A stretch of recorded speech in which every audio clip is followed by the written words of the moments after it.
Hey, this is Jason Morris with Real Estate on the phone today with Linda Ward. And Linda has a lot of cool things going on. She's building landing pages for agents. She does branding and marketing. Plus, she has a really cool product going on.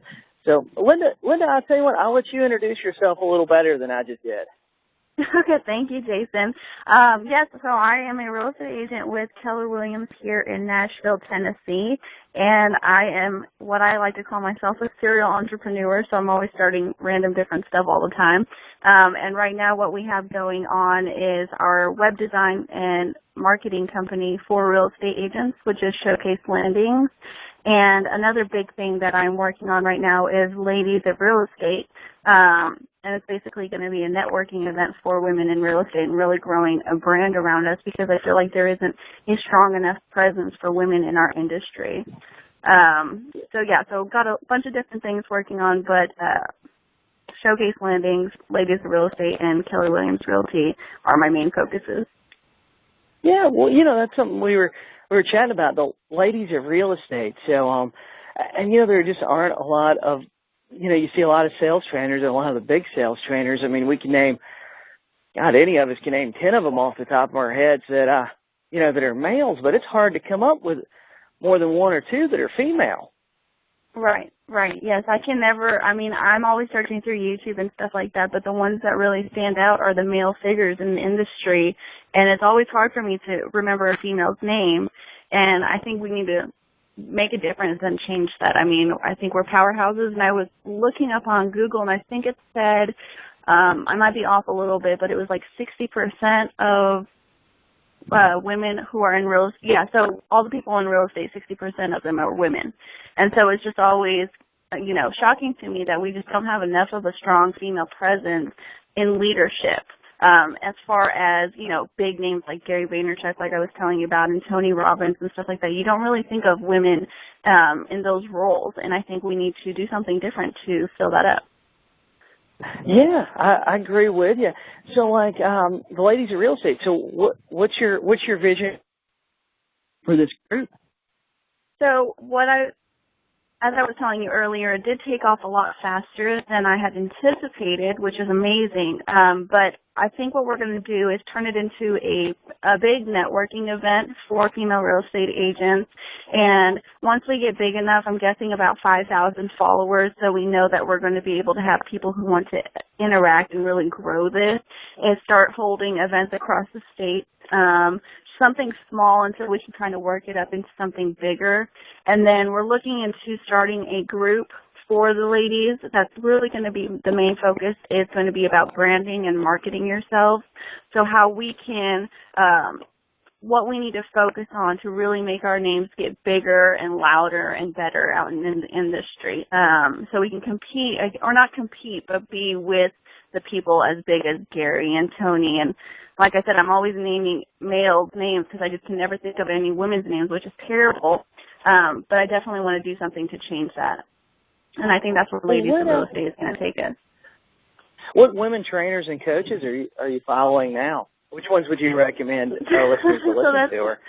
That is what's terrible, is that I cannot think of anybody off the top of my head. I would have to pull up my Facebook to grab their names. But I'm working on bettering that for myself, too. So, like I said, this is what I had in mind as a goal for Ladies of Real Estate, but I didn't expect it to just pick up as quickly as it has. So I'm still trying to get everything in order and really figure out what direction we're going to absolutely go with this and, take it step by step. Wow, yeah, I saw it on your Facebook, your personal Facebook account, and I said, oh man, I wonder what that is. I was going to reach out to you, and I did. I sent you a message and said, hey, Linda, what is this? Can you tell me more about it? And so what are you with branding and websites and stuff? What are you doing now for agents? What services are you offering, and what services are you seeing that are very effective for agents? So Showcase Landings is a web design company, and I also own a company called Logo and T.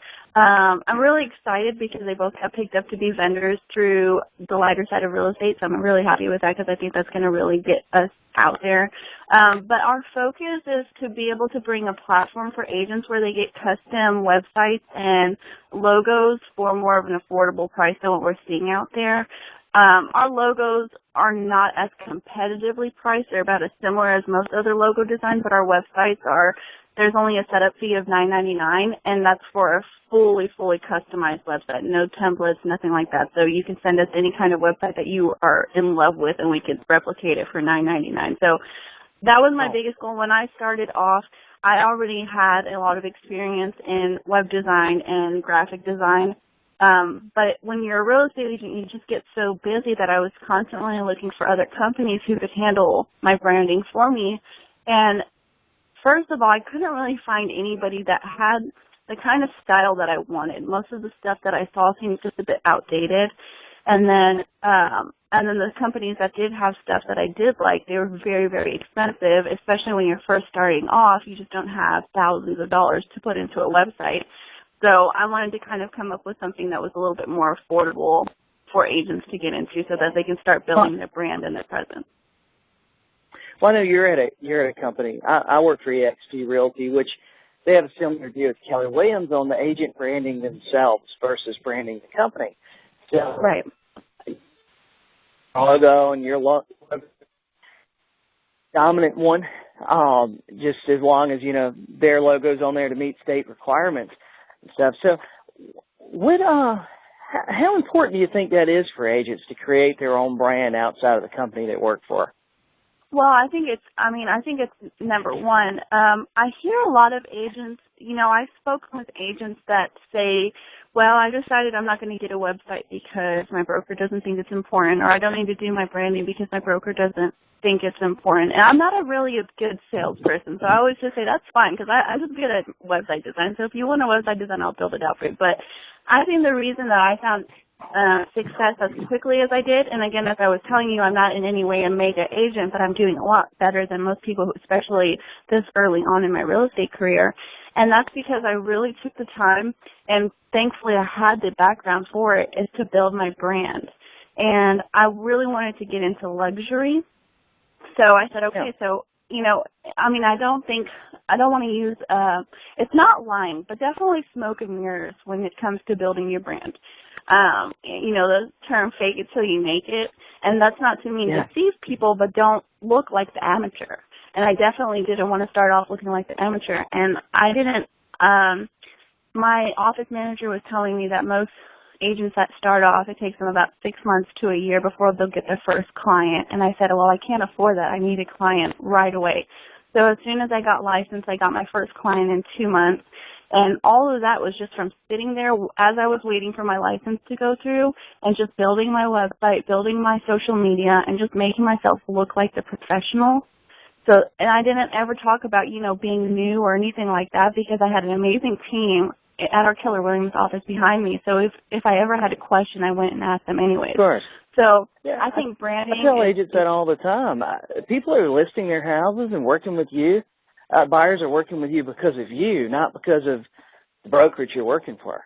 I mean, I've never had a client say, "Hey, Jason, I'm working with you because you work for, XYZ Realty or anything." I mean, they're working with you because, for whatever reason they like you or trust you when they talk to you because, let's face it, they have so many options nowadays, and it's so easy to find another agent.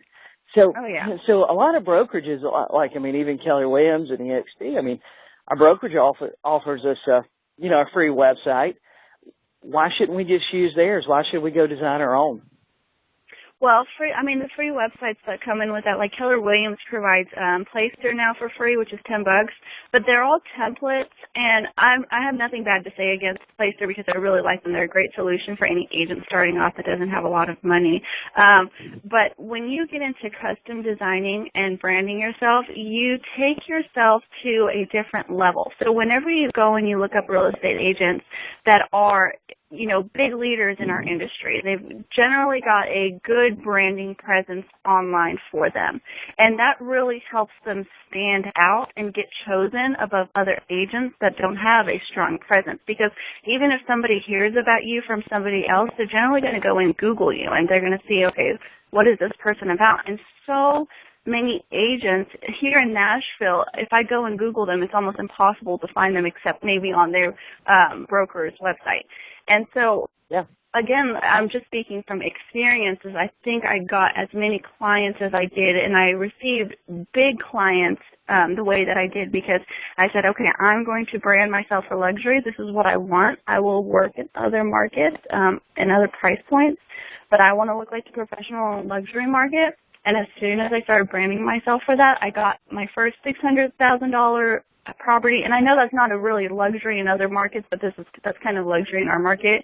And I sold a property that was just under $1 million. So, and I was very excited for that. So whatever brand or whatever market that you want to work in, you need to brand yourself for that market. And I don't know why I hear it all the time. So many brokers say, well, that's not important. That's not relevant. I think it's incredibly relevant, and I think it's taken me as far as it has. And I've become, I guess, noticed by more people because of it, because I'm taking the time to make sure I build a brand that's memorable and then marketing it to get it out there in front of people. Yep. I'll tell you a quick story with myself. This was a few years back. I was working a lot of websites, and I had these foreclosure websites, and they were just kicking butt in Google. I mean, they were ranking for every community name just about plus foreclosures, and these sites were generating tons and tons of traffic and leads every day. And I remember having a client call me one time. I'd been talking to them about listing their house, and I mean, this was during like 2009, 2010. We were having the foreclosure boom, and I had a client that calls me, and she goes, well, I decided to pick this other agent over you because, I mean, I've been looking you up online. It looks like you mostly do foreclosures and short sales, and I need an agent that does just regular sales. And I had unknowingly branded myself basically being a foreclosure and short sale agent. And Right. I ended up having to go through and change a lot of stuff, and it was kind of eye-opening. I'd never heard that before. I never thought that there would be a problem with that, you know, to the general public. I understand branding's extremely, extremely important. Well, yes, so you set the precedent, but did you mean to set that branding for yourself? Oh, no. I mean, no, I just, you know what, I got lucky and bought some really good foreclosure domain names online. And I just went to work, started working on them, and at the time I was doing a lot of website stuff, and I kind of figured out Google somewhat. This is before Penguin and Panda updates, and so I kind of accidentally branded myself. That was not on purpose at all. It was I didn't know that anybody was really looking those up and saying, hey, Jason owns these foreclosure sites. He only does foreclosures, or he only does short sales. You know, I had no idea I was branding myself in that way. So, right. so yeah, you have to be a little mindful when you're doing different things online, because that's something I keep telling agents. Everybody is looking for you online. There's so many scams and crazy things out there in the world that, you got to make sure that when people search, you know, Linda Ward, Nashville real estate, that they can actually verify Linda Ward's a real estate agent. Right, exactly. And you want to make sure throughout everything that you have that your brand is consistent. Consistency is really what people will connect to the best. And yes, I mean, I completely understand with foreclosure. I know when I first started off, I kept hearing, you know, get into foreclosure because it's kind of easier or whatever it was that I was hearing. But I definitely didn't want to go, our price point in Nashville, I mean, it's not, you know, really a luxury market. So foreclosures around here would be like $50,000 to $100,000, and I just didn't want to work in a price point that low. I mean, we bust our butts off for our clients and the transactions that we get. So I really wanted it to be worth my time because it's just such a stressful transaction. And so I was like, okay, I'm going to do luxury. I know luxury takes a little bit longer to sell. But that is something to be mindful of. Whenever you do brand yourself, if you want to pick a specific market, you can throw off certain clients. Like I had a client who almost didn't hire me because he thought I only worked in the luxury market because that's what I branded myself for. But the the other side of that is if you do pick a specific market and you brand yourself for it, it's a lot better to kind of hone in on a small group of people, and you can make a lot better money and easier money doing it that way than trying to get everybody at once.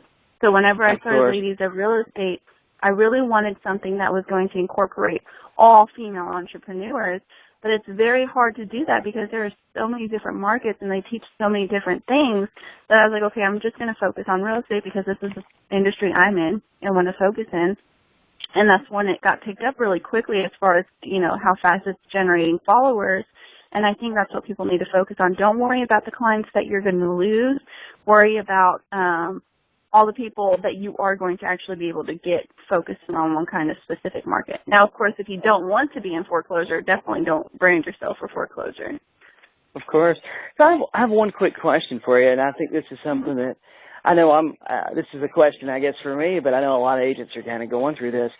Like, last few years, I've just been doing general brokerage, and I want to, I want to reach back out. I want to build my team a little differently, and I want to start adding REOs and stuff, and to what I'm doing, and I'm probably going to hire an agent to help me do that.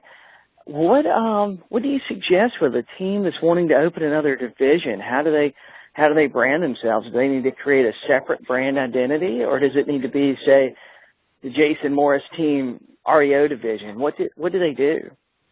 So I think that you need to have both separated but combined at the same time. So you need to build a different brand for the REO because, again, you don't want the same thing to happen with the last person that reached out to you that said that they were going to go with somebody else because you only look like an REO professional. So you do want to separate the two, but on your main website, you want to have both of them incorporated so that if somebody does come onto your website, say you're just selling regular residential properties, that they can see that you're also professional in REO and that they can click on a link and go to that specific website and vice versa, so that you're not limiting yourself if you don't want to be limited just to one market. So definitely create two brand identities for it. I would even say create two Facebooks for it and advertise different things because with your REO, you're going to be reaching a different clientele than you do with just regular residential. But create two different Facebooks for it, but just bring it back together. And that's what I'm trying to do and teach other people to do. Is you can have a ton of different markets that you can serve, and it could be luxury, it could be elderly, it could be whatever, but try to definitely separate them. But you can also bring it all together in your main website, and so that people can click on it and it'll direct them to something more specific for their needs. Of course. Well, Linda, I really appreciate you being on the call with me today. If somebody wants to get in touch with you about websites or branding or logos, where should they go? What should they do? Yes, thank you for having me, first of all. But yes, you can go to showcaselandings.com. And we're kind of in the middle of still working up the website, making it a little bit better. But you can just contact us through the contact form there, and I will be the first form of contact to you. Or you can always look me up, Linda Ward, on Facebook. I tend to come up pretty quickly, so you can send me a message on Facebook, and I'll get back to you fast. Hey, Linda, and so if somebody's interested in more information on the Ladies of Real Estate, where should they go? What should they do? Yes, definitely follow us on Ladies of Real Estate. If you look it up on Facebook, it'll come up right away. We're the only one with that name, so it won't be confusing. But we do have a pink little logo in the profile picture, if that helps. So like us on there, and I'm going to be interacting with everybody a little bit more as soon as we kind of get that 5,000 follower mark. And we'll kind of take it from there. So if you guys have questions, you can always message me through Ladies of Real Estate as well, and I'll be the first one to reach back out to you. Well, that's awesome. Well, I really appreciate it. Thank you for being on today. Well, thanks so much, Jason.